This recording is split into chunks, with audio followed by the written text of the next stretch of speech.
Oi, tudo bem? Vamos estudar a lição?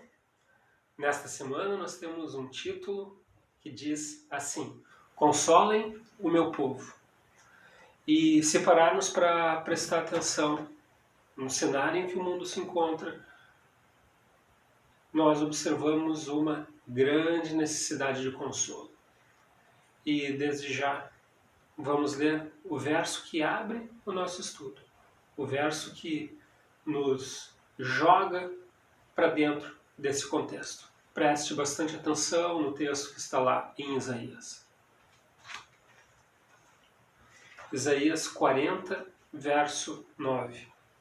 Ó Sião, você que anuncia boas novas, suba a um alto monte. Ó Jerusalém, você que anuncia boas novas, levante a sua voz fortemente. Levante-a, não tenha medo. Diga às cidades de Judá: eis aí está o seu Deus. Observe que a ênfase é para não silenciar, para falar em alta voz, para se destacar. Deus, através de sua mensagem, Ele deseja consolar o seu povo, dar esperança ao seu povo. Por isso, o texto nos diz que as pessoas devem estar em local de destaque. As pessoas devem falar em alta voz. Por quê? Porque aquilo que é importante, que é questão de sobrevivência, deve ser feito com todo o empenho. E o que Deus pede aqui? O empenho de seu povo para levar adiante a sua mensagem. O nosso estudo também nos coloca uma história bastante interessante de um combatente de guerra, um soldado japonês, que, mesmo após ter terminado o conflito, no caso a Segunda Guerra Mundial, ele não acreditou na mensagem do término da guerra. Ele achou que era uma cilada, que era apenas para ludibriar e que se tratava de um engano. Durante 27 anos ele ficou em uma ilha, achando que ainda existia a guerra. Depois de 27 anos ele foi descoberto por um grupo de pescadores e daí realmente se convenceu de que a guerra havia terminado. Quantas pessoas nós temos em nosso mundo que preferem fechar os ouvidos para uma mensagem de paz, para uma mensagem de esperança, para uma mensagem que resgata. Que você possa estar atento e aceitar e acreditar nessa mensagem que Deus tem preparado para todos nós. Então, esse estudo é um convite para que nós venhamos a reconhecer que Deus é capaz de nos dar o verdadeiro consolo.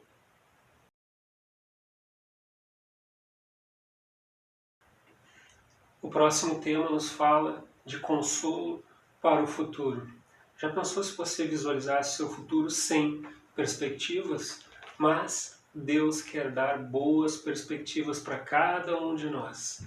E nada melhor do que lermos a passagem que está lá no livro de Isaías, capítulo 40, versos 1 e 2. Acompanhem comigo.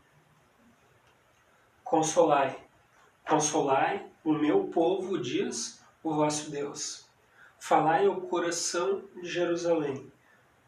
Bradai-lhe que já é fim do tempo da sua milícia, que a sua iniquidade está perdoada, e que já recebeu em dobro das mãos do Senhor por todos os seus pecados. Isso não é apenas uma sentença, é uma promessa de que existe um futuro promissor, existe um futuro de paz, existe uma promessa de salvação.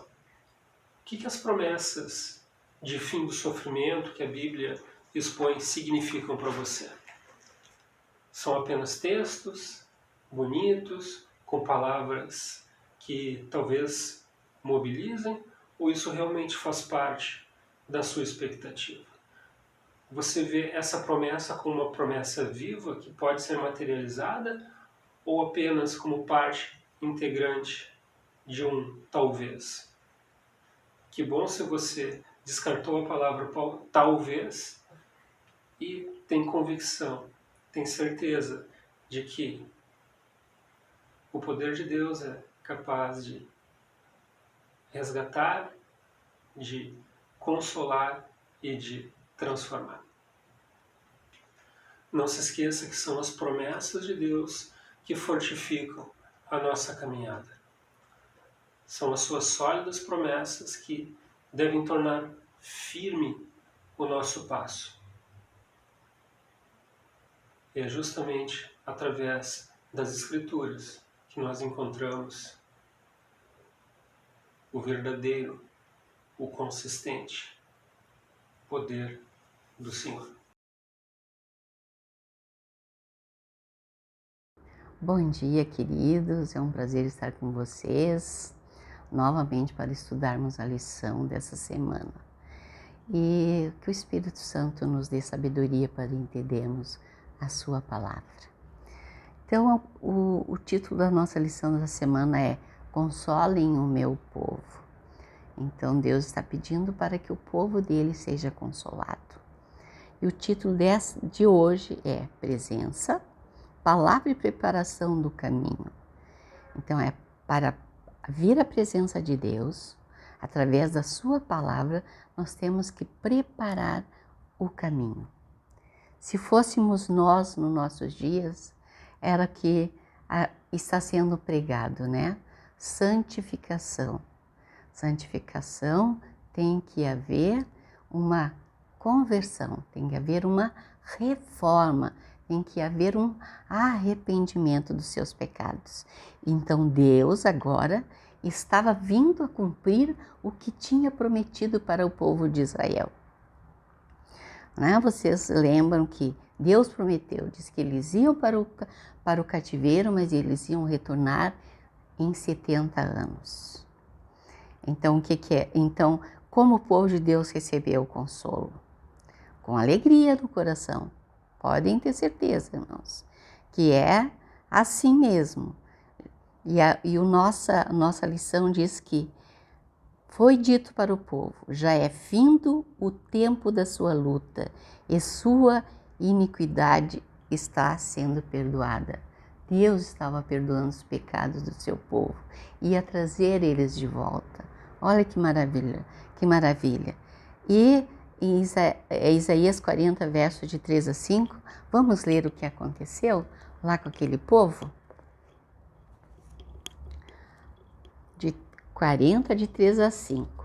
Voz do que clama no deserto, preparai o caminho do Senhor, endireitai no ermo a vereda a nosso Deus. Vereda. O que é vereda, queridos?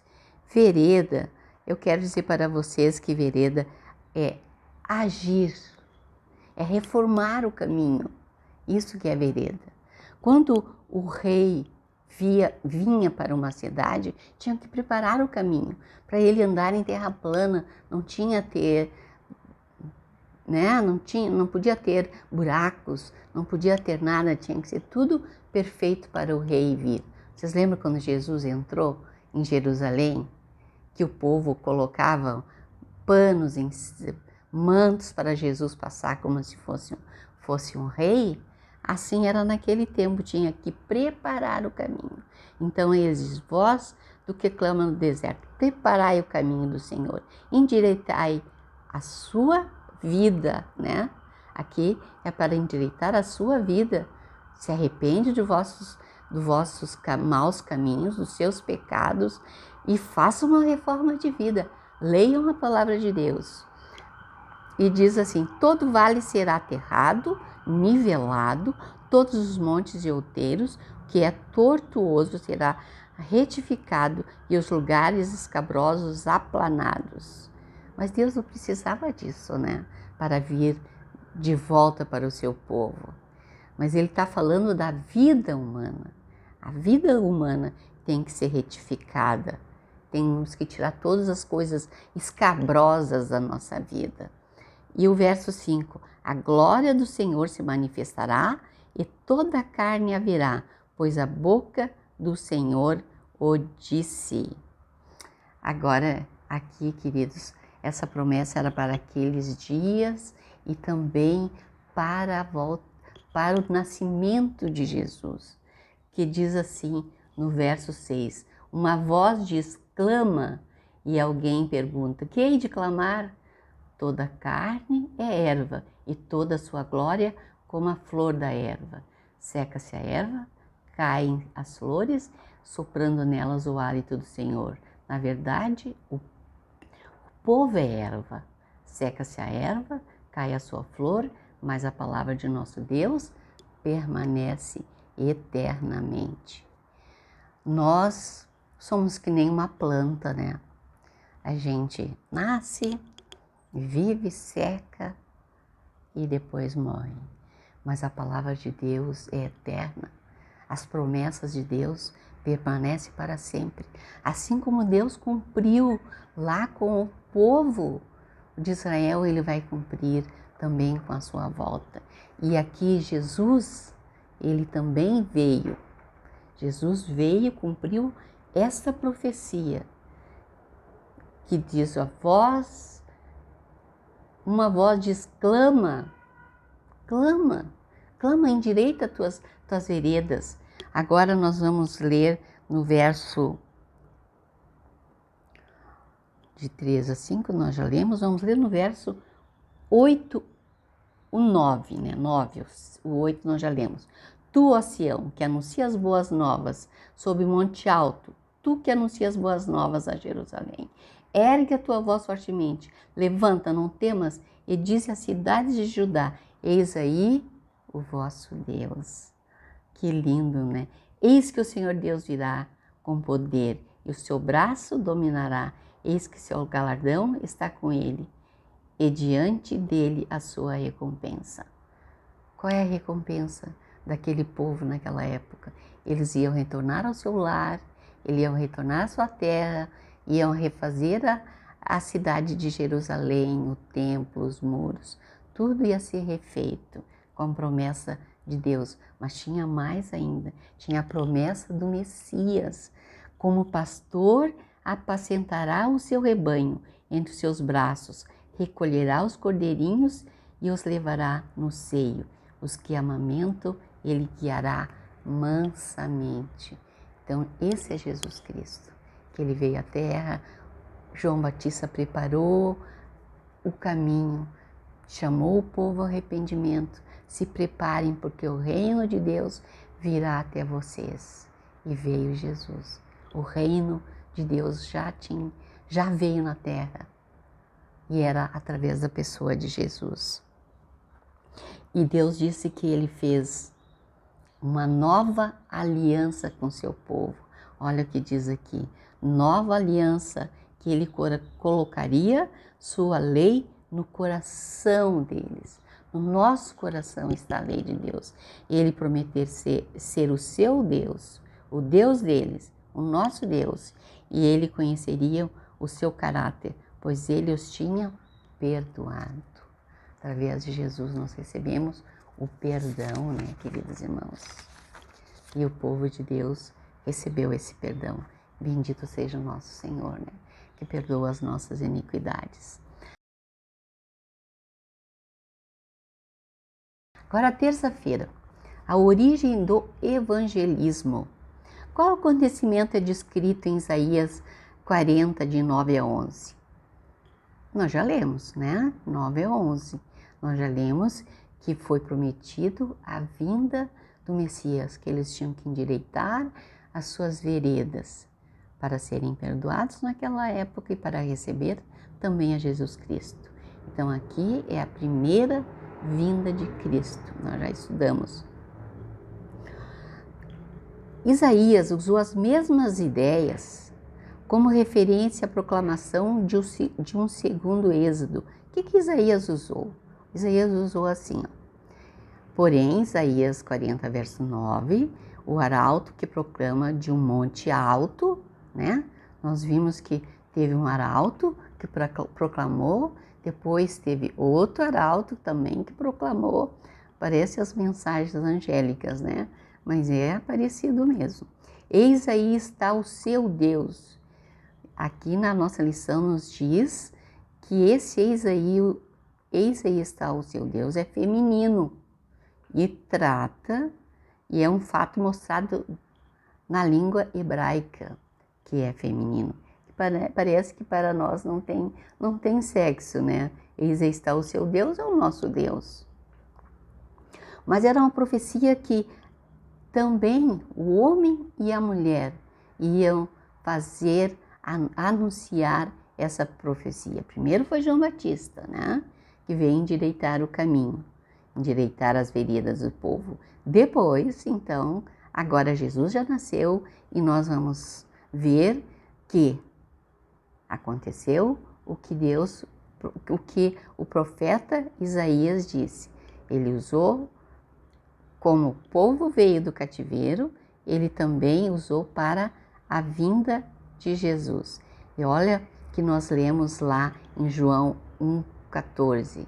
Diz que o verbo, vamos ler?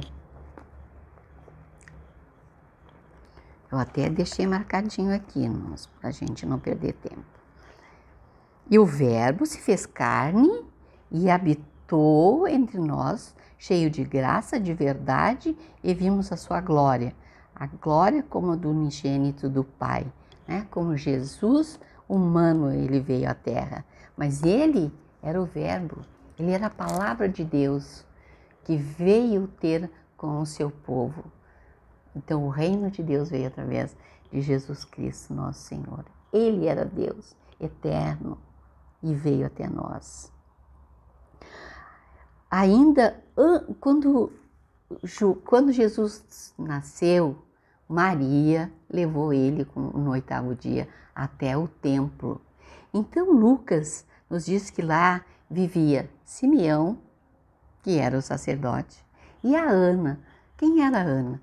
Ana era uma viúva que tinha perdido seu marido há 7 anos, mas vivia no templo para orar e jejuar. Todos os dias ela ia ao templo, orava e jejuava. Então, quando eles viram Jesus, o que foi que aconteceu? Vamos ler em Lucas? Lucas capítulo 2, né? 25. Vamos ler aqui. O que Simão fez? Simão, quando tinha a esperança de ver Jesus. Olha só que lindo. Então, o Espírito Santo mostrou que era Jesus. Simeão, o verso 28 eu vou ler. Simeão tomou nos braços e levou a Deus dizendo: agora, Senhor, podes despedir em paz o teu servo, segundo a tua palavra, porque os meus olhos já viram a tua salvação. Ah, que lindo, maravilhoso. Agora ele disse que ele já estava em paz, porque ele tinha visto o Filho de Deus, o Messias. E a Ana? A Ana nos diz assim, o que ela disse. Ela profetizou, que o título diz a profetisa Ana. E chegando naquela hora, dava graças a Deus e falava a respeito do menino a todos os que esperavam a redenção de Jerusalém. Então Deus usou um homem e uma mulher, né, para reconhecer Jesus Cristo. Queridos, nós também temos este compromisso com Deus. Olha o título da nossa lição de hoje, a origem do evangelismo. A origem do evangelismo foi através, né, lá naquela época, de João Batista, de Ana, de Simão e depois do próprio Jesus, que pregou o evangelho durante 3 anos. Agora cabe a nós, né, pregar esse evangelho. Esse foi o início do evangelismo cristão. Como o conhecemos a proclamação do evangelho? As boas novas de que Jesus Cristo veio trazer a salvação. Posteriormente, Deus confiou a Ana e depois Deus confiou a Maria Madalena quando ele ressuscitou. Quem viu Jesus a primeira vez? Maria Madalena. Então, diz assim, Isaías, né? Verso 14 e 11. Jesus, o bom pastor, cuidará das suas ovelhas. Jesus cuida de nós. Até a sua volta, nós estamos aos seus cuidados. Ele foi para os céus, mas deixou conosco o Espírito Santo. Continue estudando a lição, irmãos, e que Deus os abençoe. Amém. Irmão, olá minha irmã. Estamos hoje mais uma vez juntos, pela graça de Deus, estudando a lição da Escola Sabatina. Nós estamos estudando esta semana, o título geral é Consolem o meu povo. E o título desta quarta-feira que nós vamos estudar é Criador Misericordioso. Aqui no capítulo 40, nos versos 12 a 31, Deus mistura a palavra misericórdia com a palavra poder. E a lição aqui eu anotei, a lição diz assim: Deus deseja salvar o seu povo porque Ele é misericordioso, Ele nos ama. E Deus é capaz de salvar o seu povo porque Ele é poderoso. E aqui a mensagem de Deus que Isaías prega ao povo é dizendo assim, o povo comparado a Deus é como se comparasse uma gota de água no balde. Não é quase absolutamente nada. Mas Deus ama esse povo, Deus trata esse povo com misericórdia. E Deus chama esse povo para o salvamento. Quando Isaías dá essa mensagem, o povo ainda estava cativo lá na Babilônia e está chamando o povo para... Deus está chamando o povo para um arrependimento e dizendo, olha, eu vou curar vocês de todos os pecados e vou dar vocês libertação nas mãos dos babilônicos e vocês serão o meu povo e eu serei o seu Deus. E aqui nós temos uma pergunta que me chamou muita atenção, a pergunta 7 diz assim, com quem vocês querem comparar Deus? Isaías capítulo 40, verso 18.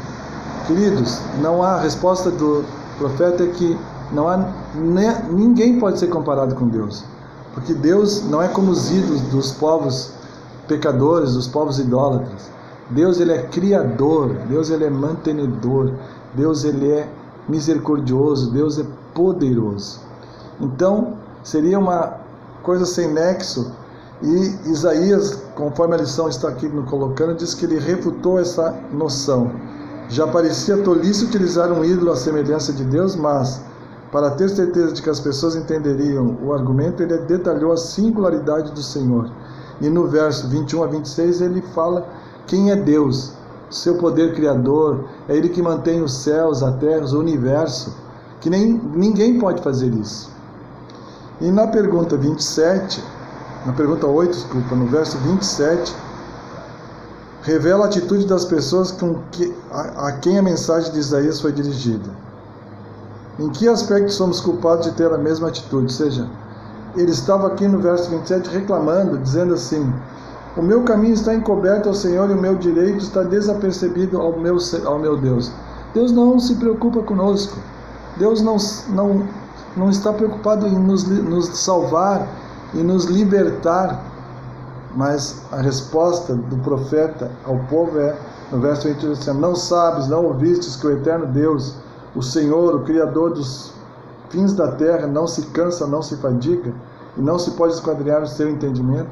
Deus é todo-poderoso. Faz forte ao cansado e multiplica as forças ao que não tem nenhum vigor. Isaías estava dizendo ao povo, calma, Deus vai efetuar o livramento de vocês. Eu trouxe essa mensagem de conforto, de consolo a todos vocês. E essa mensagem, ela é a mesma mensagem que nós hoje temos para nos confortar, porque Jesus diz que Ele vai voltar. Ele prometeu de que Ele iria ao céu interceder por nós, mas Ele iria voltar para nos buscar, para morarmos eternamente com Ele. E nós devemos nos consolar com essa promessa. João 14, versículo 1 diz, não se turbe o vosso coração, credes em Deus, credes também em mim. Na casa de meu pai há muitas moradas, eu vou para meu pai preparar-vos lugar, e quando eu voltar, levarei para morar eternamente comigo. Nós precisamos nos consolar, nos confortar, porque nós estamos adorando diariamente um Deus criador, um Deus mantenedor de todas as coisas. Que nós possamos confiar em Deus todos os dias, sermos Cristo para as pessoas, nos prepararmos para a volta de Cristo e levar outras pessoas, estudar com as outras pessoas a palavra de Deus, a fim de que essas pessoas também tenham a mesma oportunidade de nós se prepararem para que, quando Jesus voltar, sejamos todos nós prontos, aprovados, para morar eternamente com o nosso Deus. Que Deus nos abençoe, que Deus nos dê poder para permanecermos fiéis a Ele até a sua volta. Essa é a minha oração por mim e por vós. Amém.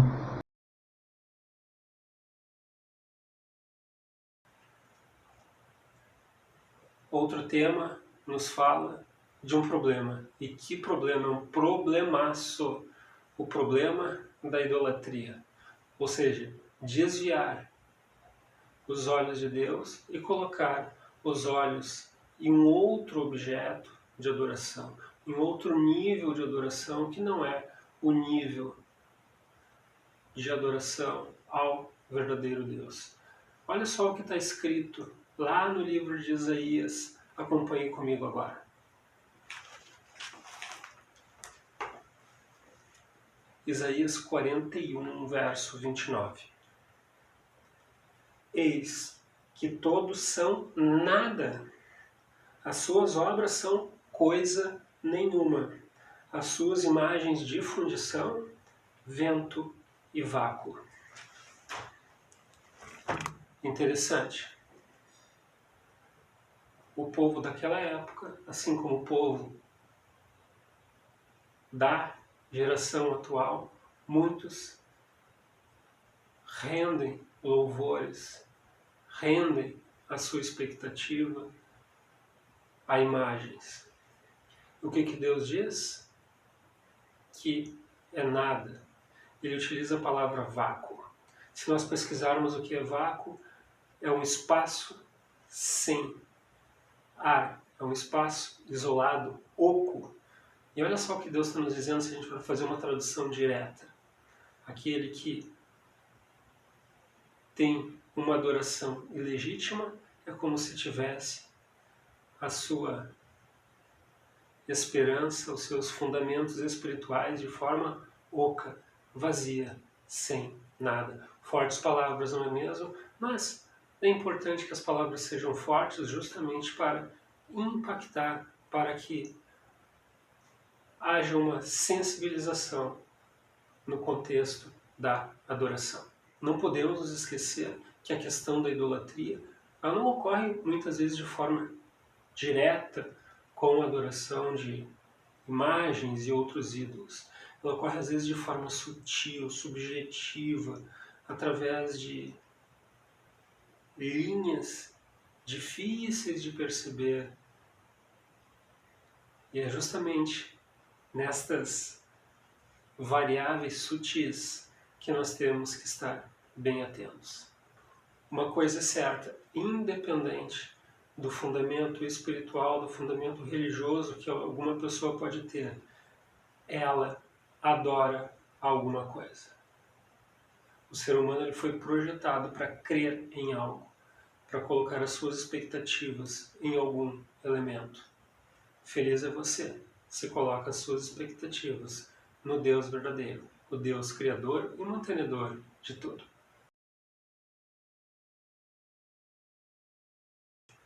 O tema dessa semana é um tema duro, é um tema que mexe com os nossos sentimentos, mas o objetivo é justamente esse, é fazer com que venhamos a refletir, a pensar com seriedade em um tema tão importante que aborda a idolatria, que aborda a questão de não estar atento à bondade de Deus, não estar atento à sua misericórdia, não estar atento à sua capacidade de nos resgatar. E o consolo que Deus tem oferecido para a humanidade. Será que a humanidade, de forma geral, está aceitando esse consolo? Será que ela está atenta? Nós, infelizmente, observamos que não. Que há um distanciamento da palavra de Deus. E à medida que não aceitamos as suas promessas, nós vamos ficando anestesiados por aquilo que vem do céu. O céu se mobiliza a nosso favor, mas, infelizmente, muitos ficam anestesiados, adormecidos. Gostaria de convidar você a ler um texto que está lá em 1 Tessalonicenses, capítulo 4. Veja comigo.